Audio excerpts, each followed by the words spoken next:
এই ভিডিওতে আলোচনা করব চৈতন্যদেবের জন্মস্থান, কাল, তিথি, পিতামাতা, দুই স্ত্রীর কথা, সন্ন্যাস গ্রহণের পূর্ব এবং পরবর্তী কাহিনী, তিনি কি রচনা করেছেন, কাদের কাছ থেকে মন্ত্র দীক্ষা নিয়েছিলেন ইত্যাদি নানা ধরনের রোমহর্ষক কাহিনী। তো যারা চৈতন্যদেবকে ভক্তি শ্রদ্ধা করেন তারা এইরকম আরও নানান ভিডিও দেখতে চ্যানেলটিকে অবশ্যই সাবস্ক্রাইব করবেন। আর যারা পড়াশোনা করছো, ক্লাস 11 থেকে শুরু হয়ে যায় সাহিত্যের ইতিহাস, তো প্রত্যেকটি ক্লাসেই তারপর থেকে রয়েছে চৈতন্যদেবের কথা। তো তোমরা যারা ভিডিওটি সম্পূর্ণ দেখবে, তোমরা যদি উপকৃত হও এবং ভিডিওটি ভালো লাগে, তাহলে আমার পরিশ্রমের ফল হিসেবে অবশ্যই একটা লাইক চাইব। তো আর বেশি কথা না বাড়িয়ে শুরু করা যাক চৈতন্যদেবের জীবন কাহিনী। তো গৌড়বঙ্গের নদিয়ার অন্তর্গত নবদ্বীপে হিন্দু ব্রাহ্মণ পরিবারে শ্রী জগন্নাথ মিশ্র এবং শচীদেবীর বাড়িতে 1407 শকাব্দে বা 1486 খ্রিস্টাব্দে চৈতন্যদেব মহাপ্রভু দোলযাত্রার দিন ফাল্গুনী পূর্ণিমার সন্ধ্যাকালে সিংহভাগে চন্দ্রগ্রহণ যখন হয়েছিল সে সময় তিনি জন্মগ্রহণ করেছিলেন। চৈতন্যদেবের পিতামহ এবং পিতার দেওয়া নাম ছিল শ্রী বিশ্বম্ভর মিশ্র। সে সময় নবদ্বীপে ছিল বাংলার রাজধানী। রাজা আলাউদ্দিন হোসেন শাহ সিংহাসন দখলের পর সেখানে শান্তি অক্ষুণ্ণ ছিল, কোনো রকম ঝুটঝামেলা সেখানে ছিল না। তিনি কিশোর অবস্থাতেই কিন্তু পিতাকে হারিয়ে ফেলেছিলেন, কিন্তু তারপর তিনি পড়াশোনা করে তিনি সংস্কৃত সাহিত্যে এবং ভাষায় বিশাল জ্ঞান অর্জন করেন এবং পণ্ডিত নামে খ্যাত হন চৈতন্যদেব। মাত্র 20 বছর বয়সে তিনি ছাত্রদের জ্ঞান দানের জন্য টোল নির্মাণ করেন। তো সে সময় টোলই ছিল ছেলে মেয়েদের পড়াশোনার জন্য, স্কুল বললেই চলে, সেখানেই তারা পড়াশোনা করত এবং জ্ঞান অর্জন করত। তো সে সময়ের দিগ্বিজয় কেশর কাশ্মীর নামক একজন বিখ্যাত পণ্ডিত তাকে তর্কে হারিয়ে দেন এই শ্রীচৈতন্য। তারপর থেকে সারা ভারতবর্ষ জুড়ে তার পাণ্ডিত্য চারিদিকে ছড়িয়ে পড়ে। তো এর পরেই তিনি শিক্ষালাভের পর এবং তার পাণ্ডিত্য চারিদিকে ছড়িয়ে পড়ার পর তিনি লক্ষ্মীপ্রিয়া নামে একজন রমণীকে বিবাহ করেন। কিন্তু বিবাহের কিছুদিন পরেই তিনি শ্রীহট্টে, নিজের যে আদি নিবাস সেই শ্রীহট্টে তিনি বেড়াতে যান স্ত্রীকে নিয়ে। তো সেই পূর্ববঙ্গে ঘুরতে থাকাকালীন সাপের কামড়ে স্ত্রী লক্ষ্মীপ্রিয়ার মৃত্যু হয়। তারপর তিনি দুঃখে কাতর হয়ে পড়েন। তখন তার মা শচীদেবী অনুরোধ করেন অপর এক কন্যাকে বিবাহ করার জন্য। তো তারপর তিনি বিষ্ণুপ্রিয়া নামে অপর এক রমণীকে বিবাহ করেন। তারপর গয়ায় পিতা এবং প্রথম স্ত্রীর পিণ্ডদান করতে গিয়ে স্বামী ঈশ্বরপুরীর দেখা পান তিনি। সে সময় তিনি দুঃখে কাতর ছিলেন, তাই ঈশ্বরপুরীর কাছে তিনি শ্রী শ্রী গোপাল অষ্টাদশাক্ষর মহামন্ত্র রাজে তিনি দীক্ষিত হন। এরপর তার মনের পরিবর্তন দেখে বৈষ্ণব সমাজ আশ্চর্য হয়ে যায়। যে মানুষটা কিছুদিন আগে সংস্কৃত পণ্ডিত ছিলেন এবং তার পাণ্ডিত্যে তিনি নিজেই স্বাভিমানী ছিলেন এবং চারিদিকে তার কৃতিত্ব ছড়িয়ে পড়েছিল, সেই মানুষটা কি করে এতটা পরিবর্তন হয়ে যেতে পারে? পাণ্ডিত্য ছেড়ে, সংস্কৃত ছেড়ে তিনি কি করে ধর্মচর্চায় মনোনিবেশ করতে পারেন? আসলে প্রথম থেকেই তিনি কিন্তু ঈশ্বরের প্রতি তার ভালোবাসা ছিল অগাঢ়। তাই কিছুদিনের মধ্যেই তিনি নদিয়ার বৈষ্ণব সমাজের নেতায় পরিণত হয়ে যান। হিন্দু ধর্মের জাতিভেদকে উপেক্ষা করে তিনি নিম্নবর্গের মানুষজনকে জড়িয়ে ধরতেন এবং জড়িয়ে ধরে বলতেন হরিবল।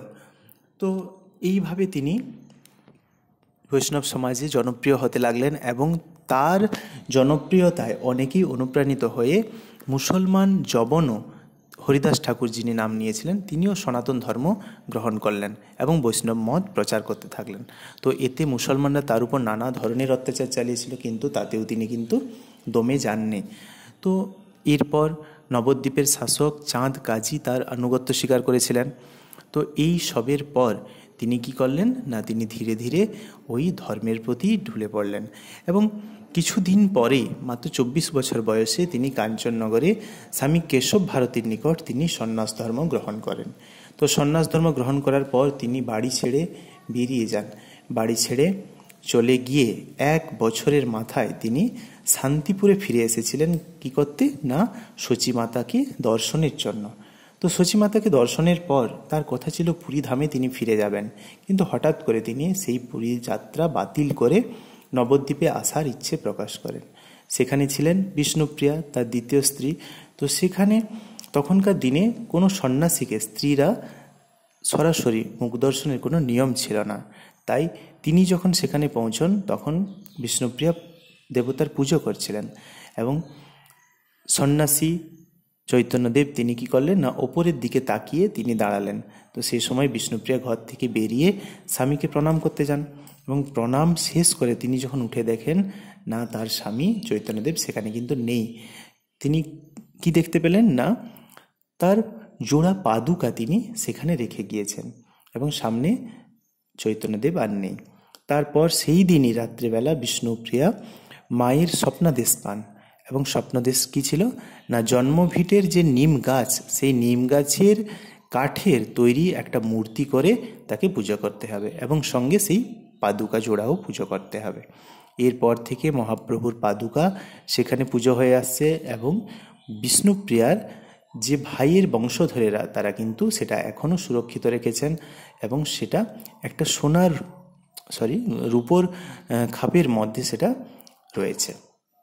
তো এরপর কি হয় না এরপর তিনি তো সেখান থেকে চলে যাওয়ার পর তিনি দীর্ঘদিন ধরে তিনি নানা তীর্থস্থান ভারতে যেমন নীলাচল, দাক্ষিণাত্য, পাণ্ডুরপুর, বৃন্দাবন ইত্যাদি নানা স্থানে তিনি পর্যটন করতে থাকেন।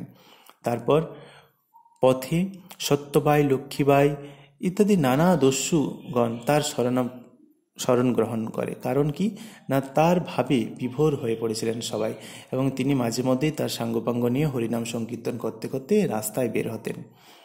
তো এইভাবে দিনের পর দিন কেটে যাচ্ছিল এবং চারিদিকে তার নাম খ্যাতি চারিদিকে ছড়িয়ে পড়েছিল।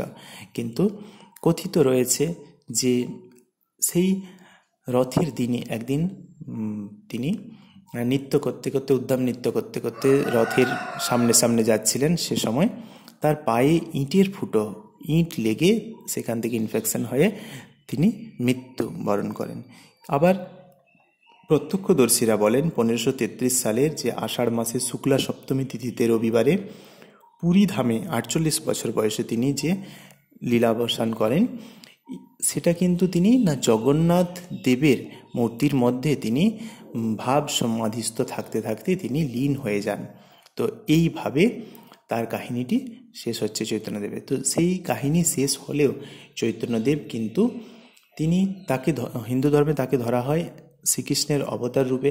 তো কলিযুগে এই শ্রীকৃষ্ণের অবতার হিসেবে তিনি আবির্ভূত হয়েছিলেন আমাদের পশ্চিমবঙ্গের নবদ্বীপে এবং সমস্ত বঙ্গবাসী তথা উড়িষ্যা এবং পুরো সমগ্র চত্বরে সনাতনীরা তার ভাবে বিভোর হয়ে বৈষ্ণব ধর্মে দীক্ষিত হয়েছিলেন এবং হরিনাম সংকীর্তন করতে করতে কৃষ্ণের রাধার লীলাগান বর্ণনা করতে করতে সবাই বিভোর হয়ে যেতেন।